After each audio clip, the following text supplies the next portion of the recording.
팔복은 천국 백성이 누리는 복입니다. 이미 그렇게 말씀드렸고요.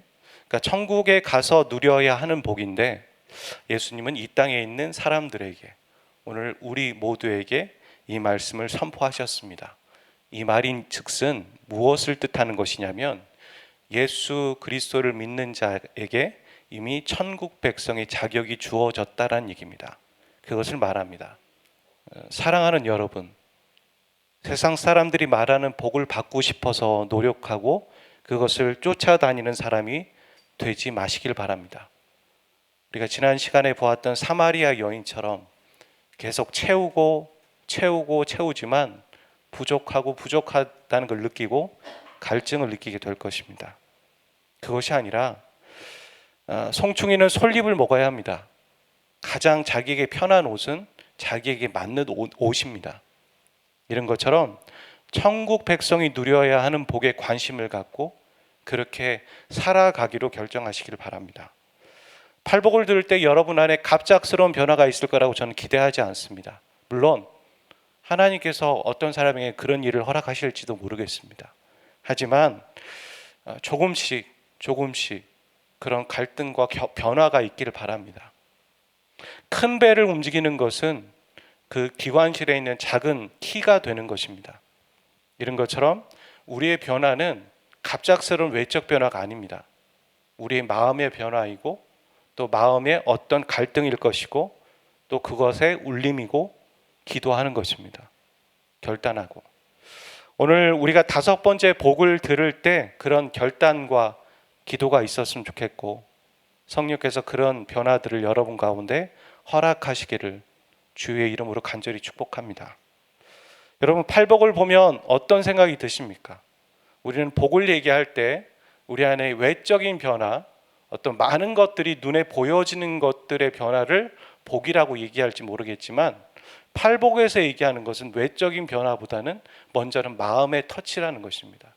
심령이 가난한가, 애통한가, 마음이 온유하고 겸손한가, 그리고 의의 줄인가, 그리고 오늘 말씀처럼 긍휼히 여기고 있는가, 이런 말을 하는 것이죠. 그렇다면 팔복이 우리의 외적인 것이 아니라 우리의 마음을 계속 터치하고 마음을 보고 있다면 오늘 이 예배를 드리고 있는 저와 여러분의 마음은 어떻습니까? 하나님께로 가 계십니까? 성령의 임재를 사모하고 계십니까? 정말 하나님께서 내 마음을 만지실 때 내가 얼마든지 그 마음을 내어드리고 나를 바꿔가시기를 기대하는 마음들이 있으십니까? 어찌보면 우리가 사람들의 변화가 되지 않는 걸 보고선 하나님에게도 똑같이 기대하지 않고 있는 심령은 아니십니까? 그렇지 못하다면 우리가 잠시 좀 기도했으면 좋겠습니다. 자신의 마음이 그렇지 못하라는 걸 고백하고 오늘도 이 말씀을 통해 우리가 변화되기를 위해서 잠시 기도하는 시간을 가졌으면 좋겠습니다. 우리가 잠시 눈을 감고 기도할 수 있기를 원합니다. 성령의 임재를 사모합니다. 또 예수님의 말씀을 듣기를 원합니다.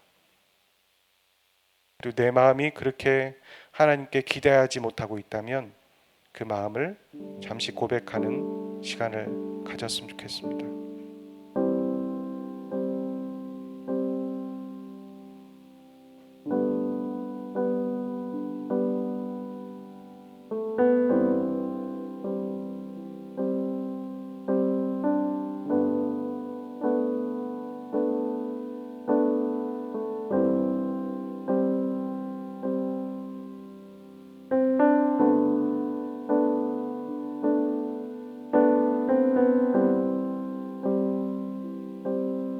사랑하는 주님만을 사모하고 기대합니다. 주님의 만지심과 주님의 일하심만을 기대합니다. 예수님의 이름으로 기도합니다. 아멘. 긍휼히 여기는 자는 긍휼히 여김을 받을 것이다.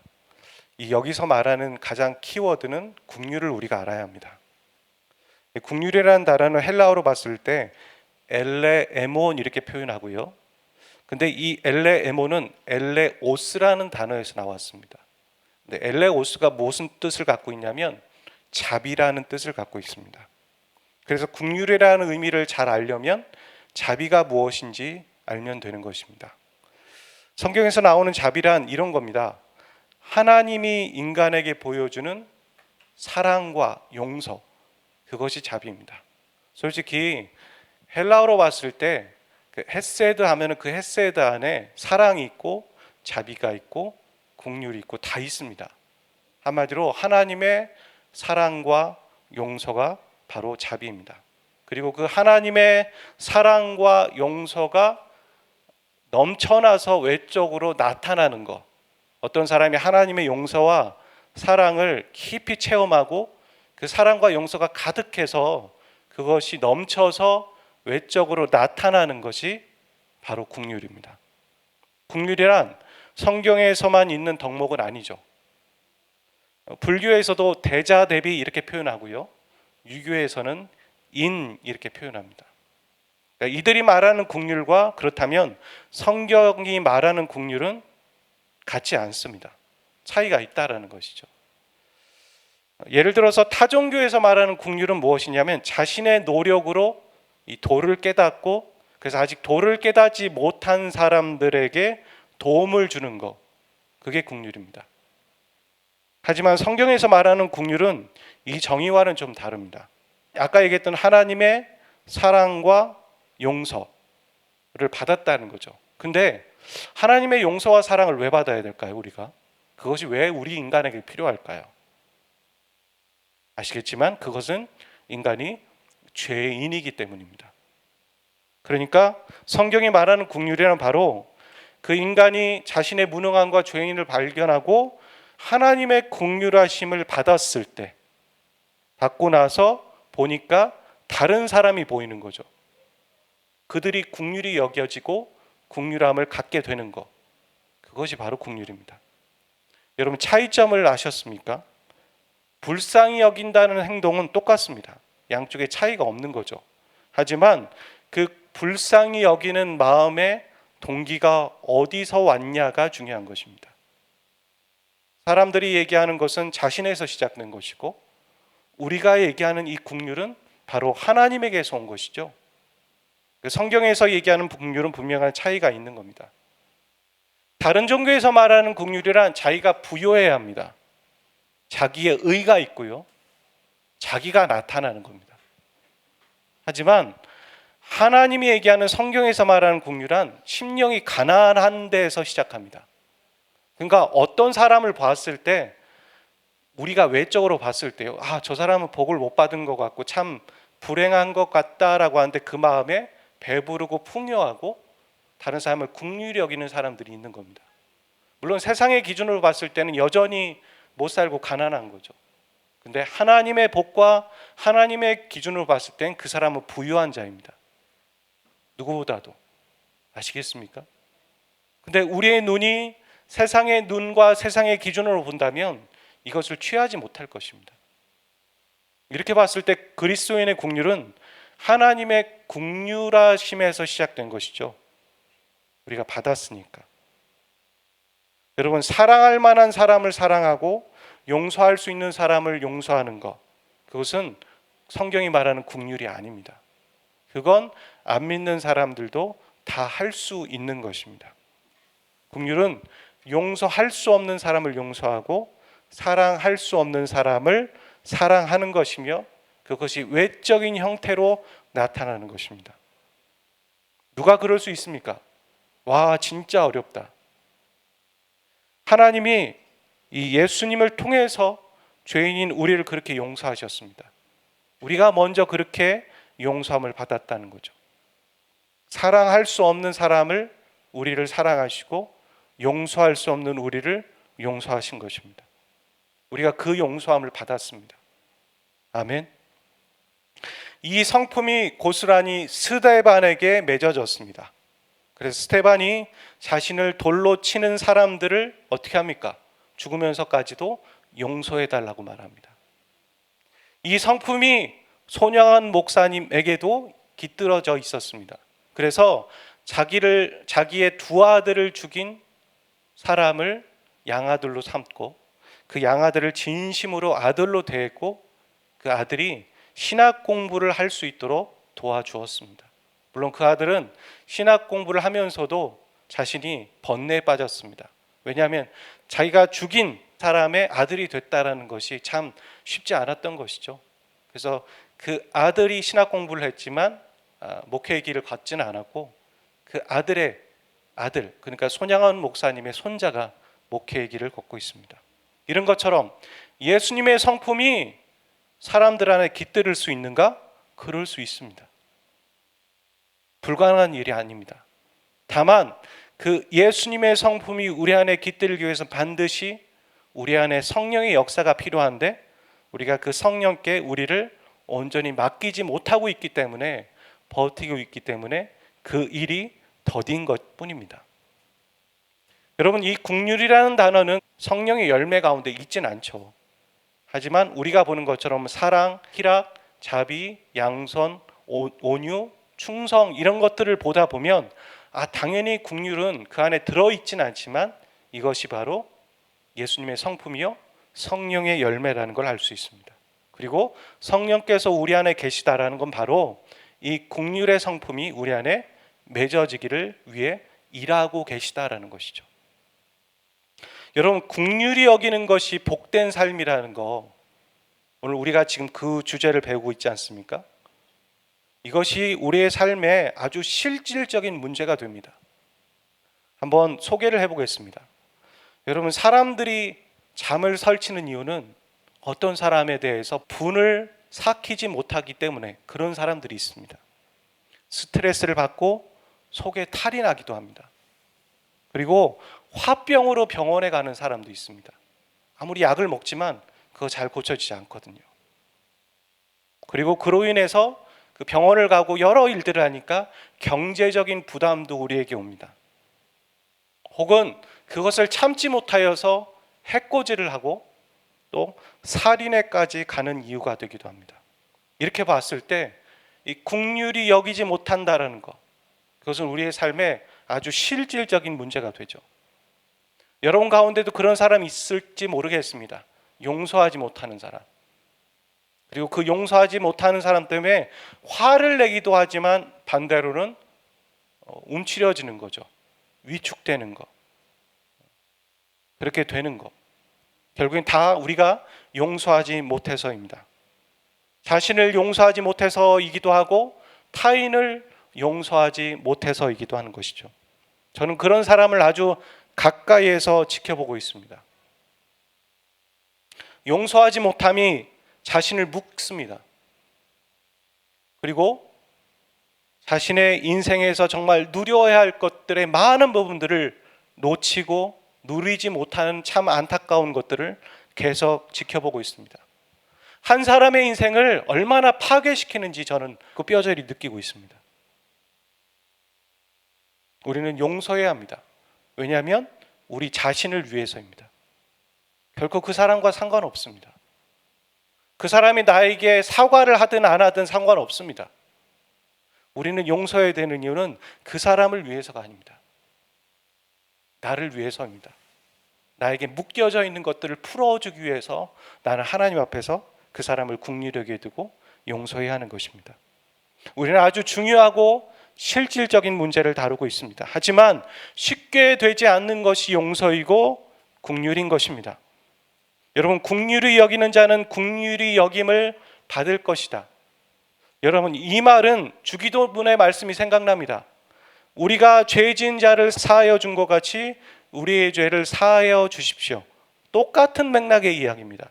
그러면 국률이 여기지 못하면 국률이 여김을 못 받는 것입니까? 오늘 말씀처럼? 그런 말은 아니라는 것입니다. 여러분, 이 말씀에 대해 좀 더 살펴보면 구약을 좀 살펴봐야 됩니다. 하나님의 전적인 구원이 출애굽 사건이었습니다. 이스라엘 백성들에게. 그래서 그들은 시편이든 어디든 잊을만 하면 이 출애굽 사건에 대해서 얘기합니다.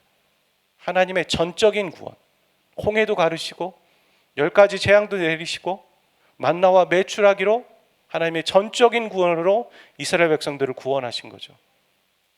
구약에서는 출애굽 사건이 나오고 시내산에서 모세가 십계명을 선포하는 것처럼 마치 하나님의 전적인 구원이 있은 다음에 어떤 산에서 예수님이 팔복을 선포하는 이런 구도라는 거죠.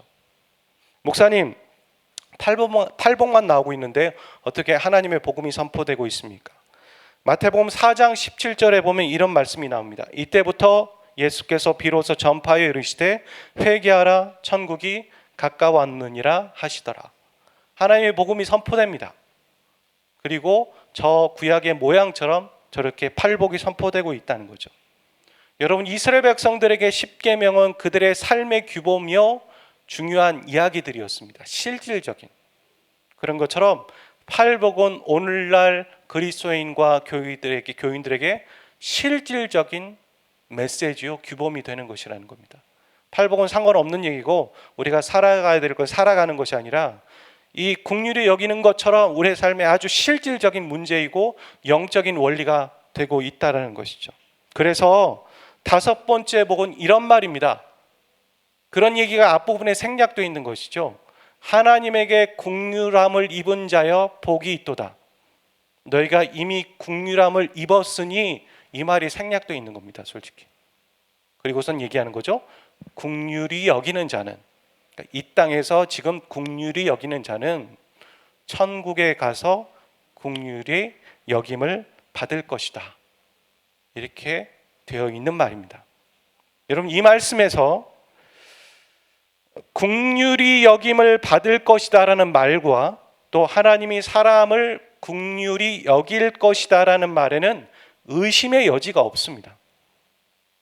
하지만 하나님에게 긍휼을 받았다라고 스스로 얘기하면서 교회를 다니는 사람들 중에는 우리가 생각하는 것처럼, 우리가 보는 것처럼, 야, 저 사람이 용서와 은혜를 받았다고?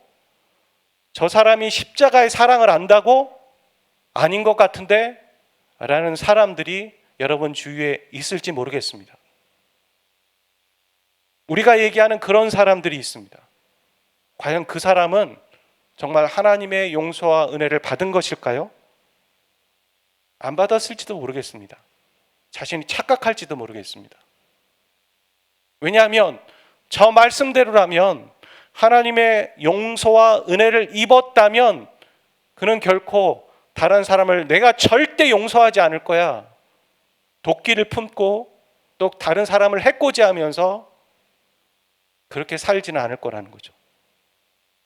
저 말씀이 틀린 게 아니라면, 하나님의 용서와 은혜를 정말 뼈저하게 느꼈다면, 자신의 어떤 죄와 무능함과 처절하게 악하다라는 자신 안에 더러운 것이 느껴져서 그 하나님의 사랑이 아니시고는 이것에서 극복할 수 없다는 걸 뼈저리 느낀 사람이라면, 그 경험이 있는 사람이라면 어찌 다른 사람을 긍휼히 여기지 않겠습니까?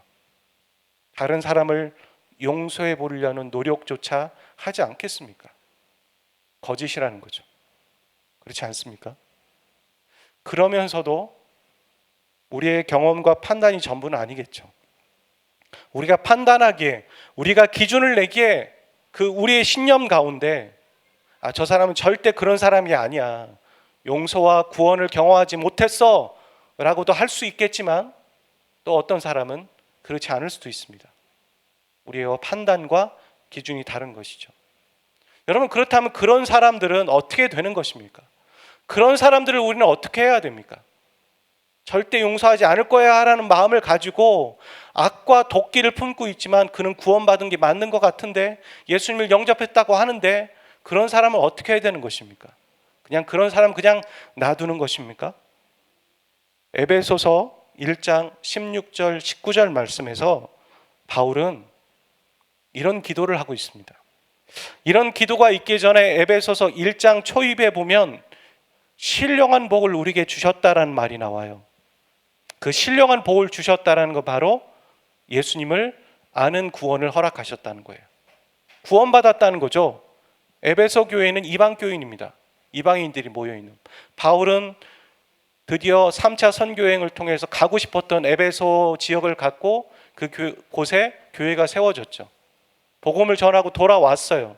그리고 이 편지를 보내고 있는 거죠. 복음을 전하고 돌아왔으니 그들은 정말 초신자들이 모여 있었을 거 아니겠습니까? 어느 정도 신앙의 성장은 있었겠지만 그들을 놓고 바울은 이렇게 기도하는 거죠. 그 신령한 복을 받은 여러분, 예수님을 영접하고 구원의 원리를 안 여러분, 그걸로 끝난 게 아닙니다. 계속 성장해야 됩니다. 그 복이, 예수님의 구원이 더 깊이 알아지고 깨달아지기를 위해서 나는 여러분을 위해서 매일 기도하고 있습니다. 그리고 그 기도문은 이런 것입니다 라고 얘기하는 거죠. 같이 한번 천천히 읽어보도록 하겠습니다. 어떤 의미인지. 시작. 여러분을 두고 끊임없이 감사를 드리고 있으며 내 기도 중에 여러분을 기억합니다. 우리 주 예수 그리스도의 하나님이신 영광의 아버지께서 지혜와 계시의 영을 여러분에게 주셔서 하나님을 알게 하시고 여러분의 마음의 눈을 밝혀주셔서 하나님의 부르심에 속한 소망이 무엇이며 성도들에게 베푸시는 하나님의 영광스러운 상속이 얼마나 풍성한지를 여러분이 알게 되기를 바랍니다. 또한 믿는 사람들인 우리에게 강한 힘으로 활동하시는 하나님의 능력이 얼마나 엄청나게 큰지를 여러분이 알기를 바랍니다. 한 사람이 예수님을 영접했습니다. 아, 나 예수님 믿어. 구원 받았어. 이걸로 부족하다라는 겁니다. 그 신령한 복의 깊이가 얼마나 깊고 넓은지에 대해서 깨달아야 되는데 깨닫지 못하니 긍휼히 여김을 받았어도 내가 긍휼히 여기지 못하고 있는 겁니다. 그럴 때 우리는 저 사람 구원 못 받았어. 거짓말이야. 누가 봐도 그런 사람이 있을지 모르겠지만 우리는 그런 사람을 그냥 방치해서는 안 됩니다. 그들이 성장해야 된다는 거죠. 오늘 우리가 하나님의 사랑과 깊이를 아는 정도라도 성장하도록 그들을 놓고 기도해야 한다는 겁니다. 어쩌면 우리 주위에 긍휼히 여기지 못하는 사람들이 있다면 어떤 누군가는 그들을 낳아놓고선, 그들을 출산해놓고선 그냥 버려버린 걸 수도 있어요. 그냥 기도하지 않고 있는 거예요. 그들이 이렇게 되기를 위해서 간절히 아비의 마음으로, 어미의 마음으로 기도하지 않고 있는 거예요. 그러니 여전히 초신자의 나 예수님 영접했어, 이 정도 안에서 살아가면서 그 영적인 깊이와 비밀을 알지 못하고 있는 거죠. 나는 여러분들이 구원받은 걸 정말 감사하게 여기고 여러분을 위해서 매일 기도합니다. 먼저는 지혜와 계시의 영을 여러분에게 주셔서, 지혜와 계시의 영이 왜 갑자기 주어지겠습니까? 우리 안에 계신 성령이 바로 지혜와 계시의 영이라는 거죠. 그분께서 여러분에게 하나님을 알게 하시기를 기도합니다. 하나님이 어떤 분인지 더 깊이 알아가기를 위해 기도합니다. 그게 첫 번째 기도예요. 두 번째 기도는 여러분의 마음의 영적인 눈이 밝혀져서 이 세상의 복을 추구하는 것이 아니라 그 하나님의 신령한 복을 추구하기를 원합니다. 크게 세 가지거든요. 하나님의 부르심의 소망이 무엇인지, 이건 바로 여러분이 어떤 직업을 가져야 될지 이런 얘기하는 거 아니에요. 하나님이 여러분을 죄에서 건지신 이유가 무엇인지 그 부르심의 소망이 깊이 알아지기를 원합니다. 그리고 성도의 하나님의 영광스러운 상속의 풍성함이 무엇인지, 하나님 여러분에게 상속자로 무엇을 주셨는데 그 풍성함이 무엇인지 알기를 원합니다. 예배의 특권, 예를 들어 기도의 특권, 고난의 영광의 상속자, 중보의 특권, 그런 것들이 깨달아지고 알아지기를 원합니다. 세 번째는 뭐냐면 여기 보면 강한 힘으로 활동하시는 하나님의 능력이라고 했는데요, 19절 다음에 20절에 보면 이런 말이 나와요. 하나님의 능력이 예수 그리스도를 죽은 자 가운데서 살리셨다. 그게 무슨 얘기냐면 이 세 번째 그 하나님의 능력이란 부활의 능력이 어떠한 것인지 깨달아 알기를 여러분이 원합니다. 우리 안에 부활의 믿음의 소망이 없다면 아무런 능력이 우리의 신앙이 아니죠. 이 세 가지를 놓고, 그리고 크게는 두 가지를 놓고 그들을 놓고 기도하고 있다는 것이죠. 긍휼히 여기는 자는 긍휼히 여김을 받을 것이다. 여러분, 우리가 긍휼히 여김을 받았습니까? 그렇다면 우리는 우리 자신을 위해서라도 용서해야 합니다. 그리고 내 안에 긍휼히 여김을 받았음을 못 느끼는 상태에 있으십니까? 다음 여러분 자신을 위해서 이 기도를 하시기를 바랍니다. 하나님, 내 안에 계신 성령님, 나에게 하나님을 알게 하십시오. 내 마음의 눈이 밝혀져서 내가 세상의 복을 추구하는 것이 아니라 하나님의 부르심의 소망이 무엇인지, 영광의 그 상속이 무엇인지, 하나님의 능력의 크심이 어떤 것인지 제가 알기를 원합니다 라고 기도하십시오. 그리고 여러분을 통해 잉태되어진 어떤 영혼들이 있다면 그 영혼 방치하는 것은 하나님이 책임을 물으실 겁니다. 그 영혼들을 위해서 기도하시길 바랍니다. 여러분의 자녀들을 놓고 기도하고, 여러분의 배우자가 여러분보다 늦게 신앙을 시작했다면 그 배우자를 놓고 기도하고, 또는 내 주위에 있는 형제와 친구들을 놓고 이렇게 기도하시기를 바랍니다. 쟤는 국률함이 없기 때문에 구원을 못 받은 거야, 거짓말하고 있는 거야 라고 단정할 것이 아니라 그들을 놓고 간절히 중보하실 수 있기를 바랍니다. 우리가 말씀을 마치면서 우리 먼저는 기도하기를 원합니다. 이 기도문을 가지고 여러분 기도하실 수 있기를 바랍니다. 그리고 오늘 말씀을 들으며 우리 안에 적용해야 될 부분이 무엇입니까? 그걸 놓고 하나님 앞에 우리 3, 4분 정도 기도할 수 있기를 바랍니다. 기도하겠습니다.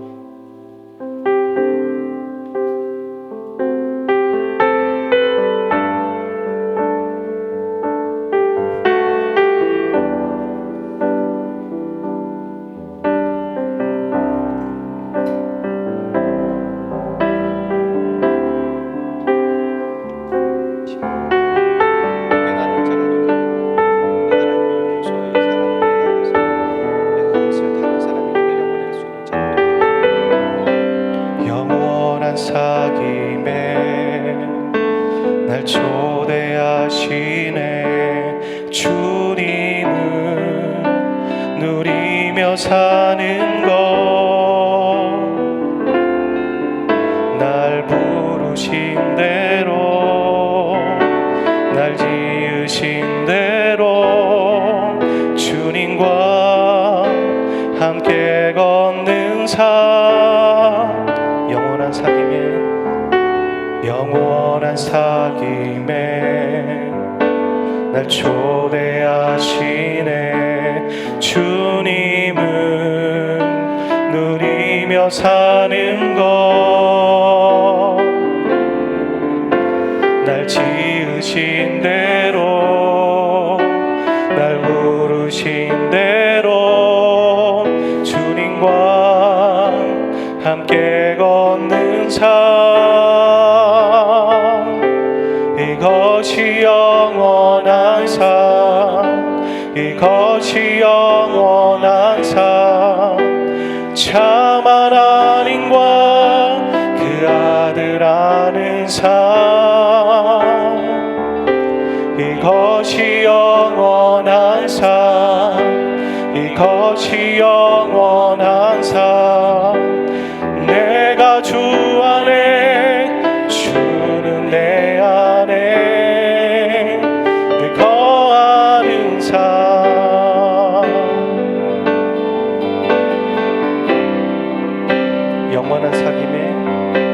영원한 사귐에 날 초대하시네. 주님을 누리며 사는 것, 날 지으신 대로, 날 부르신 대로 주님과 함께 걷는 삶, 이것이 영원한 삶, 이것이 영원한 삶, 참 하나님과 그 아들 아는 삶, 이것이 영원한 삶, 이것이 영원한 삶, 내가 주 안에, 주는 내 안에, 이것이 영원한 삶,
주님만 높여드립니다.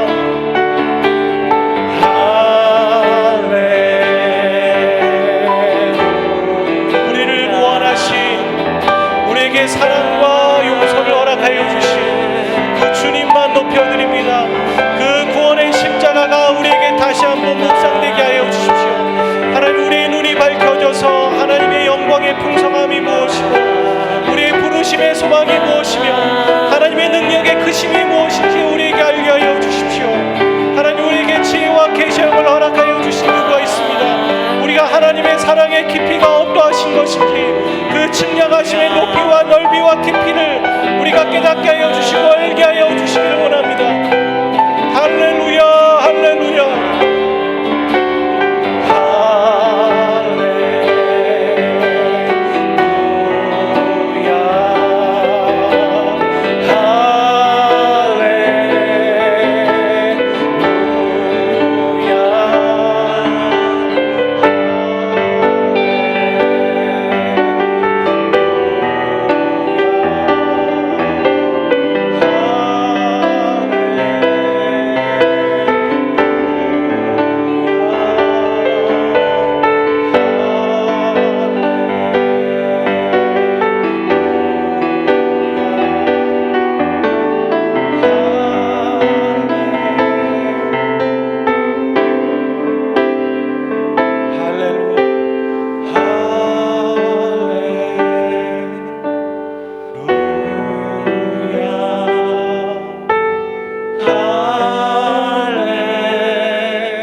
하나님, 우리에게 지혜와 계시의 영을 허락하여 주셔서 우리 공동체의 한 사람 한 사람이 하나님의 그 넓이와 깊이와 그 하나님의 사랑을 측량하고 깨닫게 도와주십시오. 하나님, 우리의 눈을 밝혀 주셔서 우리가 세상 것에 복을 쫓는 자가 되지 않게 하시고, 하나님, 우리를 성도로 부르신 그 부르심의 소망이 무엇인지 알게 하시며 그 기업의 풍성함이 무엇인지 알게 하시고 하나님의 능력의 크심이 어떠한 것인지 우리로 알게 하여 주십시오. 예수 그리스도의 십자가의 능력과 은혜가 구체적으로 무엇인지 우리 삶에 더 깨달아지고 더 분명해지고 더 선명해지고 더 확고해지고 기준이 될 수 있도록 은혜 허락하여 주십시오. 하나님, 우리가 긍휼히 여김을 받았지만 우리 삶에 아직도 긍휼히 여기지 못하고 용서하지 못하는 사람들에 대한 숙제가 우리 마음에 있습니다. 성령께서 오셔서 우리에게 하나님의 사랑이 더 깊이 깨달아지고 용서가 더 깨달아지고 우리가 얼마나 죄인이었다가 용서함을 받았는지 아는 은혜가 더 깊어지게 하여 주시옵소서. 가정에 깨어졌던 것들이 하나 되게 도와주시고 사람들과의 관계가 깨어졌던 것들이 화해가 있게 하시고 용서가 있게 하시고 다시 다리가 놓아지고 대화가 있게 하시는 그런 은혜가 예수 그리스도의 십자가의 능력과 이름 안에서 이 공동체 한 사람 한 사람 가운데 있기를 주의 이름으로 선포합니다.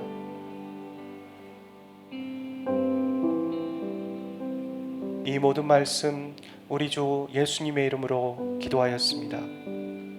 이제는 우리 주 예수 그리스도의 은혜와 아버지 하나님 극진하신 사랑하심과 성령님의 교통하심이 긍휼히 여기는 자는 긍휼히 여김을 받을 것이다라는 이 말씀의 무게를 알고 그렇게 삶으로 살아가기로 결정하는 모든 예배자들 그 심령 위에 이제부터 영원까지 항상 함께 하시기를 간절히 축원하옵나이다.